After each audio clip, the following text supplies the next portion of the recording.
En el nombre del Padre, del Hijo y del Espíritu Santo. Amén. Ven, Espíritu Santo, llena los corazones de tus fieles y enciende en ellos el fuego del amor. Envíanos, Señor, tu Espíritu y serán creadas las cosas. Ore. Oh Dios, que has iluminado los corazones de tus hijos con la luz del Espíritu Santo. Danos a gustar y sentir todo lo recto según el mismo Espíritu, y gozar por siempre de su celestial consuelo. Por Jesucristo nuestro Señor. Amén. Dios te salve María, llena eres de gracia, el Señor es contigo. Bendita tú eres entre todas las mujeres, y bendito es el fruto de tu vientre, Jesús. Santa María, Madre de Dios, ruega por nosotros pecadores, ahora y en la hora de nuestra muerte. Amén. San Ignacio de Loyola, ruega por nosotros. Muy bien, queridos ejercitantes, todavía estamos en esta primera semana de los ejercicios espirituales, al menos en cuanto a las meditaciones que estamos haciendo, y en el esquema completo de los ejercicios, que es el de un mes entero, San Ignacio propone 5 ejercicios de los pecados, ¿no? 5, y algunos son repeticiones de los ejercicios anteriores, ¿no? Bueno, ejercicios son los momentos de oración que nos propone el santo. Y el 5.º ejercicio de los pecados es en el libro de San Ignacio, el ejercicio del infierno, o la meditación del infierno. Y por eso es, de alguna manera, el santo desarrolla allí los efectos del pecado, ¿no? Porque al final toda la primera semana consiste en eso, ¿no? En tomar conciencia de la gravedad del pecado en sí mismo, de su fealdad, de todo el desorden que implica y de cómo es el pecado es el antiprincipio y fundamento, ¿no? Decíamos que hemos sido creados para alabar, hacer reverencia y servir a Dios nuestro Señor y así salvar el alma, alcanzar nuestro fin. Bueno, pues el pecado es todo lo contrario a eso, ¿no? Es el rechazo a esa invitación al amor que nos hace nuestro buen Dios. Y entonces San Ignacio nos hace examinar el pecado en sí mismo, en su fealdad, su gravedad, también las consecuencias que tiene en mi vida, pero en este 5.º ejercicio se fijan las consecuencias que tiene el pecado en la eternidad, ¿no? Que es la separación definitiva de parte del pecador, que muere así, que muere rechazando hasta el final el amor de Dios. Bueno, es el infierno, ¿no? Pero ya desde muy antiguo, los predicadores de ejercicios, comenzando por los propios hijos directos de San Ignacio, extendieron esta meditación no solo al infierno, sino a todo el grupo de los novísimos, como llamamos, ¿no? Los novísimos, las postrimerías, las ultimidades, o sea, ese conjunto de verdades de fe que nos transmite la Iglesia acerca del final de la existencia terrena y de lo que viene después, ¿no? Según esa enumeración clásica o tradicional de muerte, juicio, infierno y gloria, ¿no? o cielo. Entonces es más conveniente en este ejercicio, en este momento de oración que vamos a tener, fijarnos en todo ese conjunto de los novísimos. Y esto es importante porque muchas veces pasan descuidados, ¿no? Bueno, hace poquito celebramos la última semana del tiempo ordinario, entre la festividad, la solemnidad de Cristo Rey y el primer domingo de Adviento, que durante esos días los textos de la liturgia, del Evangelio de cada día, nos hablan de estas realidades últimas, ¿no? Pero claro, es una semana en todo el año.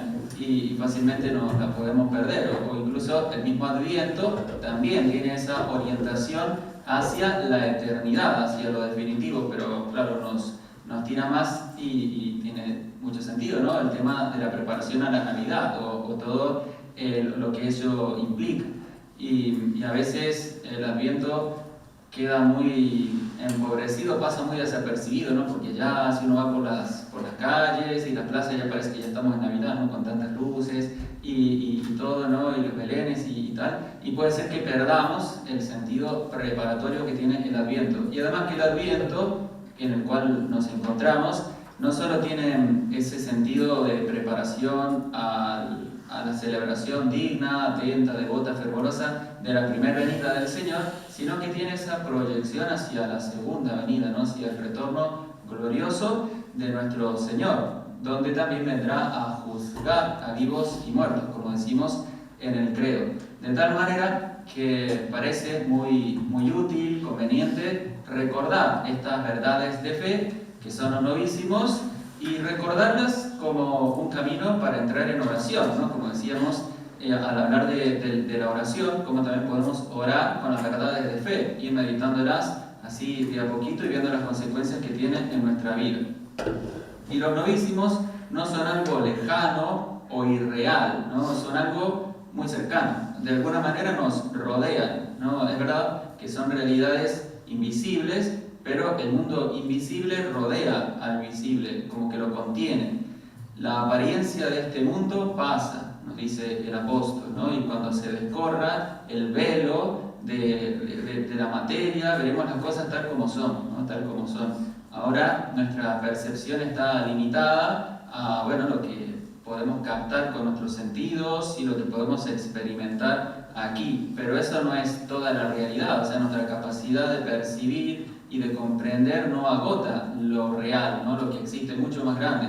Y los novísimos de alguna manera nos abren esa ventana hacia lo eterno, ¿no? Hacia aquellas cosas que están más allá de nuestra capacidad, ¿no? Ese mundo nuevo al que nos permite acceder la fe y la esperanza cristiana también.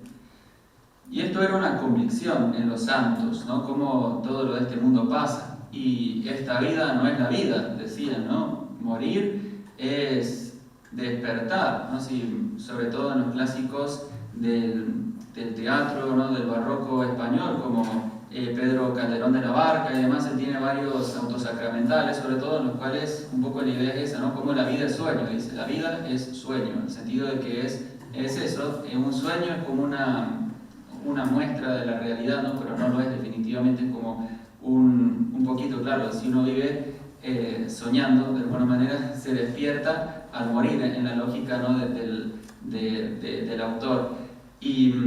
Pero tiene algo de cierto, ¿no? En el sentido de eso, de que esto no es lo definitivo, es real, pero no es toda la realidad. Y por eso nos dice el apóstol San Pablo en la segunda carta a los Corintios, en el capítulo 4, versículo 17, que debemos poner la mirada en las cosas que no se ven, porque las que se ven son temporales, las que no se ven son eternas. Dice, poner la mirada en las cosas que no se ven. Parece contradictorio, ¿no? ¿Cómo vamos a poner la mirada en lo que no se ve si justamente miramos aquello que se puede ver? Pero esa mirada, si está iluminada por la fe, alcanza mucho más. Y así también los novísimos nos enseñan a valorar las cosas terrenas y las circunstancias de la vida a la luz de lo eterno, ¿no? A la luz de lo eterno. Eso ha quedado consagrado en algunas fórmulas que repetían los santos, ¿no? Como por ejemplo San Luis Gonzaga, que se repetía a sí mismo, ¿no? Dice, quid est hoc ad eternitatem, o sea, ¿qué es esto para la eternidad? O sea, ponía toda su vida, incluso los actos concretos de cada día, en relación con lo eterno. O sea, se preguntaba, ¿qué es esto? ¿Qué valor de eternidad tiene esta acción o este sufrimiento o lo que sea, ¿no? Esta realidad que me toca vivir aquí y ahora, ¿qué relación guarda con lo eterno, ¿no? Es propio de la sabiduría cristiana ver las cosas bajo razón de eternidad, o sea, en dirección al fin último. Y recuerdo que cuando estaba en el seminario, teníamos clases, supongo que hasta a la 1, por ahí, de mediodía, y luego prontito había un partido de fútbol de la selección argentina, ¿no? Imagínense, para los argentinos, ¿no? Lo que eso significa, con toda la emoción, y entonces, claro, estábamos todos ahí revolucionados y nadie prestaba demasiada atención a las clases ni nada, ¿no? Y de lo que se hablaba era de eso, de que no sé si era un mundial o algo, pero bueno, estaban con ese tema, ¿no? Y un sacerdote, muy, ancianito y muy sabio, hablaba con el rector, ¿no? Y le decía, repetía esta frase, ¿no? Decía, quid est hoc ad eternitatem. O sea, ¿qué le aporta esto, ¿no? a lo eterno? ¿Qué valor tiene la eternidad? Si es un partido de fútbol, que tendrá un resultado u otro, pero no me juego la vida eterna, ¿no? En esto. Entonces, Claro, eso nos bajaba un poco así los humos, pero claro, es verdad que uno, bueno, también disfrutaba con eso, pero no hay que hacerse un mundo, digamos, no es el fin del mundo si pierdo, si gana, no es ni la gloria si gana, ni el infierno si pierde, ¿no? Es algo más relativo, relativizable, en orden a lo eterno, y así con todas las cosas de la vida. Pasa el mundo y sus concupiscencias, mas el que hace la voluntad de Dios permanece para siempre. Dice la primera carta del apóstol San Juan en el capítulo 2, versículo 17. Primera de Juan 2, 17. Pasa el mundo y sus concupiscencias, o sea, sus deseos, son las cosas que podemos apetecer en esta vida, son limitadas y pasajeras. Entonces no podemos poner allí nuestra felicidad. Entonces toda nuestra vida tendría que estar orientada hacia el fin, ¿no? En todas las cosas mirar el fin, nos dice la sabiduría.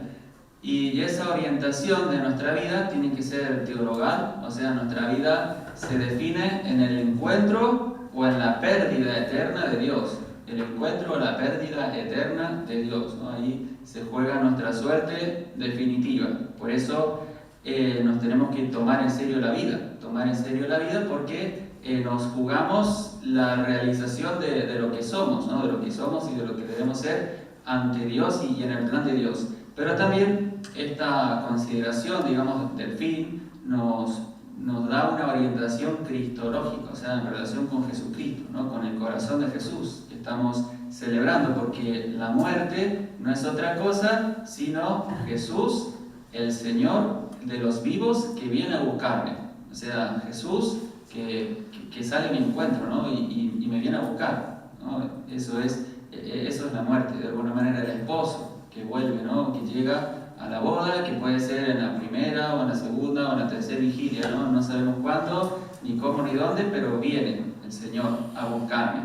El juicio es Jesucristo juez, discerniendo, ¿no? Discerniendo lo bueno y lo malo de mi vida, ¿no? Es el mismo, el encuentro con el Señor como juez. El cielo es Jesucristo poseído y gozado para siempre. O sea, es el mismo, es entrar en la plenitud de vida, que es la comunión con el Sagrado Corazón para siempre, ¿no? Y compartir el gozo que anida y que abunda en el corazón mismo de Jesucristo, ¿no? Eso es el cielo, o sea, eso es el cielo, entrar allí en ese corazón amante y amado por siempre. Y el infierno no es otra cosa sino Jesucristo perdido para siempre. O sea, el condenado es aquel que ha rechazado hasta el final, ¿no? Hasta el final ha rechazado ese amor, que salía a buscarlo con los brazos abiertos y que lo esperaba, ¿no? Ese corazón amante que siempre lo quiso, que siempre lo esperó, y el condenado lo rechaza. Y el corazón de Jesús, en un acto también de amor y de respeto tan reverente, podríamos decir, a la libertad humana, permite eso, ¿no? Permite eso y con dolor y con pena, ¿no? Y el purgatorio, que bueno, no habíamos hablado de él, pero también, ¿no? Es como Jesús purificando, ¿no? El fuego del amor de Jesús que termina de purificar todo lo que necesita ser todavía limpiado en el alma cristiana. Y bueno, así brevemente podemos desarrollar para ayudarnos en la oración cada uno de estos novísimos, ¿no? Primero, la muerte. Bueno, está revelado por Dios, ¿no? Nos lo dice la Escritura, todo hombre debe morir una vez. O sea, la muerte nos va a llegar. Bueno, no hacía falta ni que Dios lo revelara, ¿no? O sea, ya es una experiencia de la vida. Nos dice también la Escritura, para comprender el misterio de la muerte, al que tantas veces le damos vuelta porque no lo comprendemos, ¿no? Que es un castigo por el pecado. O sea, en su origen es eso, un castigo por el pecado. Dice la sabiduría que por el pecado, ¿no? Bueno, por envidia del demonio, dice, por envidia de Satanás entró la muerte en el mundo. Jesús lo llama homicida desde el principio a Satanás, por haber sido el instigador del pecado. Pero además, misteriosamente, la muerte ha sido asumida por Jesucristo, y al asumirla, el Señor la ha convertido en instrumento de redención y la ha redimido también, y la ha santificado a la muerte. Entonces podemos hablar de una muerte cristiana y de morir en Cristo, ¿no? De morir en Cristo como siguiendo al Maestro hasta el final, hasta ese acto supremo del Señor que entrega la vida, que pone su espíritu en las manos del Padre, ¿no? Inclinando la cabeza, entregó el espíritu. Ese acto de obediencia de Jesús hasta la muerte, el cristiano puede compartirlo, puede hacer lo propio, ¿no? Imitando al Señor hasta el final. Y la muerte entonces es además lo más cierto y lo más incierto. Lo más cierto porque nos va a tocar, lo más incierto porque no sabemos cómo, ni cuándo, ni dónde, ni en qué circunstancias. Es además algo totalmente personal, ¿no? Algo intransferible. Voy a estar solo. O sea, uno podría morir con ese consuelo, ¿no? De morir rodeado de sus seres queridos y demás, pero propiamente es algo personal, o sea, algo en lo que voy a estar solo, ¿no? O sea, una realidad tan personal. Y eso de incierto o incierto, ¿no? Justamente cuando estábamos viniendo en el viaje, ¿no? Hacia aquí, hacia Loyola, nos enteramos del fallecimiento de un sacerdote de nuestro instituto, que además era el que iba a predicar este retiro, ¿no? Estos ejercicios, ¿verdad? Que no vino porque tenía además ya otro compromiso apostólico previo, que fue precisamente en eso, que también eran ejercicios espirituales, ¿no? En las vísperas de una tanda que falleció de un modo totalmente inesperado, ¿no? Pero bueno, tuvo la dicha de morir así, haciendo eso que tanto amaba, ¿no? En la brecha, sirviendo a Jesús, sirviendo a la iglesia, pero claro, todos quedamos tan consternados y bueno, es una de las tantas circunstancias que nos toca aceptar en la fe, ¿no? Y que también nos educa el Señor de esta manera, a valorar la vida y a valorar también esos ejemplos de vidas que compartimos muchas veces tanto tiempo y que a veces nos pasan desapercibidos, ¿no? Tantos ejemplos de bondad, de grandeza, de servicio humilde. De tal manera que es eso, ¿no? Lo más cierto, lo más incierto. Y ante la muerte podemos asumir distintas actitudes, ¿no? La primera es la negación. Bueno, la negación, que al final es una actitud tan infantil, bueno, infantil no en el buen sentido infantil, sino infantilista, ¿no? O sea, irreal, o sea, de negarlo, ¿no? Entonces, no, a ponerlo como un tema tabú, ¿no? Del cual no se quiere hablar, no, mejor no, o sea, no, eso no, o sea, como que nos da yuyu, como se dice así, no me incomoda. Pues es una actitud errónea y necia. En segundo lugar, la muerte puede despertar en nosotros el miedo, o sea, que es hasta algo natural. O sea, la primera reacción ante mi propia muerte y ante la posibilidad de que muera alguien que quiero es el miedo, el temor, y eso de suyo no es algo malo, porque es normal, es natural, hemos sido creados para la vida. Pero claro, si ese miedo se exaspera hasta tal punto, o uno se queda solamente con ese miedo, bueno, sabemos cómo se puede tornar enfermizo y en una ansiedad y hacernos mucho mal, mucho daño. Justamente tenemos los cristianos la virtud de la fortaleza y el don de la fortaleza, que es aquella virtud, aquel don que nos permite afianzarnos en el bien aún contra el miedo que significa la misma muerte, ¿no? Es la virtud de los mártires. Justamente los mártires prefirieron morir antes que negar a Jesucristo. Bueno, lo que estamos escuchando en el comedor, ¿no? De San Maximiliano María Kolbe. Él lo tenía muy claro. O sea, él además tuvo esa gracia, ¿no? de las dos coronas. Y él sabía que una opción era morir por Cristo, ¿no? O dando testimonio de la fe cristiana. O sea, la muerte de él fue más que por no haber querido negar la fe, por haber vivido la fe cristiana hasta sus últimas consecuencias, ¿no? Hasta la entrega de la vida por el hermano, por el prójimo. Y entonces ahí tenemos la tercera actitud, que es la correcta cristianamente, que es la de una fe esperanzada. O sea, mirar la muerte con una fe llena de esperanza, ¿no? Y eso es lo que le permitía exclamar al apóstol San Pablo: mi vivir es Cristo y la muerte una ganancia. O sea, mi vivir es Cristo, dice en la carta a los Filipenses, capítulo 1, 21. Mi vivir es Cristo y la muerte una ganancia. Pero claro, para que la muerte sea una ganancia y no una pérdida, mi vivir tiene que ser Cristo. ¿no? Vivir en Cristo y morir en Cristo. Eso es el ideal, bueno, más que el ideal, el camino de la vida cristiana. Normalmente uno muere como ha vivido, y uno se trata de vivir en la amistad con Cristo y en la comunión con Él, siguiendo sus enseñanzas, orando, pidiendo al Señor la gracia de una buena muerte, a los santos, a San José, a la Virgen María, ¿no? A quien encomendamos cada vez que rezamos el Ave María, el momento de nuestra muerte, también el Señor nos lo concederá, ¿no? Y también podemos, para seguir con este tema, ¿no? de la muerte, ver cómo quisiera ser yo, cómo quisiera morir, o sea, cómo quisiera que sea mi muerte, ¿no? Y en ese sentido puedo ver, de alguna manera, proyectar ese momento y decidir, bueno, cómo me gustaría, o sea, delante de Dios, claro. Y quisiera morir así, como un fiel servidor de Jesús, o como alguien que fue por la vida tirando, simplemente, ¿no? Conformándose con un más o menos, o bueno, haciendo las cosas así un poco a regañadientes, ¿no? Pero sin demasiada intensidad o ilusión en la vida, ¿no? Bueno, no, nosotros queremos vivir y morir como fieles servidores de Jesús y testigos de su amor. Y también podemos tomar algunos textos para comprender bíblicamente, o sobre todo en el Evangelio, lo que significa la muerte cristiana, ¿no? Y podemos tomar bajo esta perspectiva el capítulo 25 del Evangelio según San Mateo, el capítulo 25, que es el capítulo así más escatológico, ¿no? de su Evangelio. El capítulo 25 es el que se refiere a estas realidades últimas.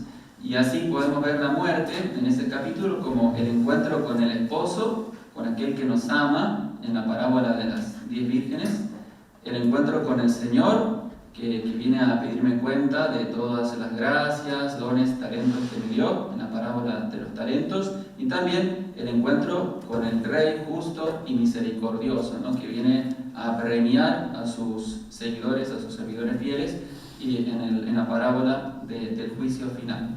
Ese Rey que se identifica con el que sufre, con el pobre, con el que no tiene que comer, con el peregrino, con tantos hermanos nuestros, ¿no? Lo que hiciste con uno de estos pequeños, conmigo lo hiciste.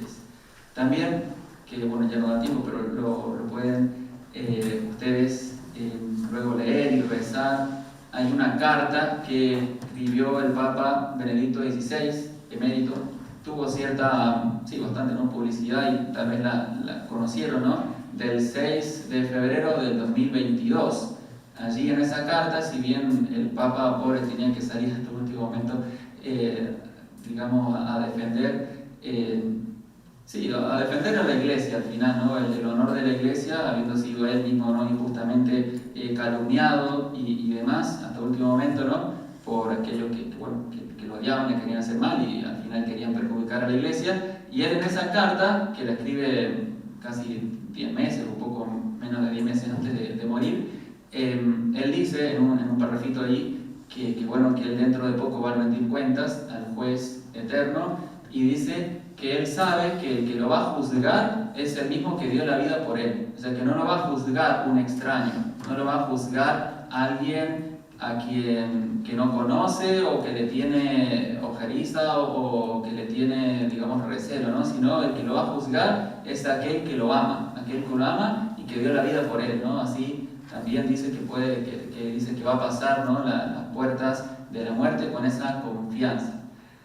Y luego, avanzando brevemente, ¿no? con los demás novísimos, simplemente es interesante que lo pueden leer del libro de ejercicios, ¿no? Sobre todo en el en el número 65 de los ejercicios que San Ignacio dedica al tema del infierno, ¿no? Del infierno, y es interesante porque, nos dice el Catecismo de la Iglesia que es una posibilidad real para mí. O sea, si yo puedo pecar mortalmente, yo también puedo condenarme eternamente, ¿no? Y mi corazón se puede endurecer. O sea, nadie está libre de esta posibilidad. María Inmaculada sí, claro, pero quiero decir que es una posibilidad. Y por eso nos tenemos que tomar en serio la vida, dice el Catecismo, ¿no? Hablando a propósito del infierno, y es como un monumento al respeto que Dios tiene por la libertad del hombre, ¿no? Había un teólogo decía que que si no respetara a Dios la libertad, el cielo sería como una especie de campo de concentración, ¿no? Donde Dios los lleva a todos de los pelos, por así decirlo, más allá de lo que quieran o no, de cómo hayan respondido o no a sus invitaciones en la vida. Pero bueno, ya lo dijimos, ¿no? El infierno es esa pérdida causada por el rechazo total y definitivo del amor de Dios. Y es interesante una antítesis que existe entre el número 65 de los ejercicios y la carta a los Efesios, el capítulo 3, versículo 18. En ese lugar, San Pablo nos habla acerca del amor de Dios manifestado en Cristo Jesús. Dice que tenemos que considerar la altura, la profundidad, la anchura del amor de Cristo, ¿no? Y San Ignacio, al hablar del infierno, dice que consideremos también, ¿no?, la anchura, la altura, la profundidad del infierno, como si fuera proporcional, ¿no? Proporcional al amor de Dios el castigo por haberlo rechazado, ¿no? Como esas dimensiones, por así decirlo, que son ahí un paralelo o una antítesis más bien entre ese amor de Dios y ese rechazo a ese mismo amor. Y bueno, luego, sí, el cielo, que es donde queremos ir, ¿no? donde está Dios, donde queremos estar nosotros, ¿no? Es el gozo del sumo bien, eso es el cielo. O sea, el cielo es la plenitud de aquello para lo cual hemos sido creados. Hemos sido creados para alabar, hacer reverencia y servir a Dios nuestro Señor. Pues el cielo es eso, pero en su plenitud, ¿no? Y con una participación en ese amor infinito, en ese amor desbordante de Dios. Es difícil hablar del cielo y es difícil experimentar el cielo porque no tenemos experiencia de eso, ¿no? Pero bueno, es la suma de todos los bienes sin mezcla de mal alguno, ¿no? Allí encontrarán premio y recompensa todas nuestras buenas acciones y encontrarán su plenitud también las virtudes cristianas. Allí la fe se convertirá en visión. La fe se convertirá en visión. Lo que aquí no vemos, allí lo veremos. La esperanza en posesión, ¿no? Lo que aquí anhelamos, allí lo tendremos en plenitud. La caridad, nos dice San Pablo, que va a permanecer, ¿no? Dice la fe y la esperanza se terminan, la caridad permanece, pero esa caridad va a permanecer además transformada en gozo, en fruición, en gozo, en disfrute total y pleno por la posesión del bien amado. Y después nuestra obediencia en esta vida a los mandamientos de Dios se va a convertir en esa libertad gloriosa de los hijos de Dios, de la cual nos habla también el apóstol San Pablo. Y nuestro combate por la castidad, por la pureza de cuerpo y de alma, se va a convertir en ese banquete de bodas, ¿no? En esa unión con el amado, con aquel que va a colmar plenamente nuestro corazón, ¿no? Y nuestra renuncia a